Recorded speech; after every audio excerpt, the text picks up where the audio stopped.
बालेन र रविको जोडीले परम्परागत राजनीति परिवर्तन गर्छ कि केवल टेम्पोररी होप हो?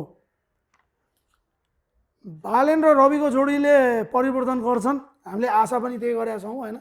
त्यही भएर नि मैले त अरूले कसरी सपोर्ट गरे थाहा छैन, मैले चाहिँ आफ्नै खल्तीको पैसा निकालेर विगत 5-6 महिनादेखि आफ्नै खर्चले मैले पब्लिसिटी गरिदिरहेको थिएँ।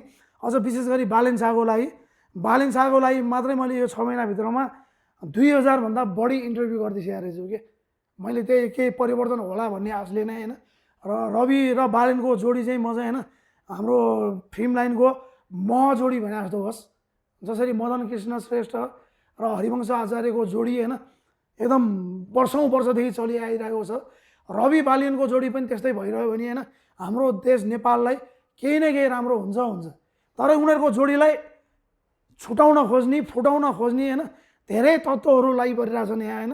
अरू अपोजिट पार्टीहरूले चाहिँ होइन कसरी हुन्छ यो दुइटालाई फुटाइदिउँ र सिध्याइदिउँ भन्ने मलाई लागिरहेछ।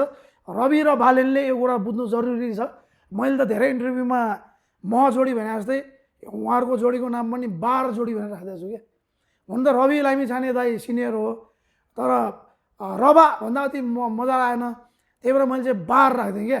यो बार जोडीले भ्रष्टाचारीहरूको लाउँछ वार पार के। त्यही भएर मलाई रवि र बालेनले परिवर्तन गर्छ भन्नेमा धेरै आशा मात्रै होइन, म ढुक्क नै छु। अब अर्को प्रश्न।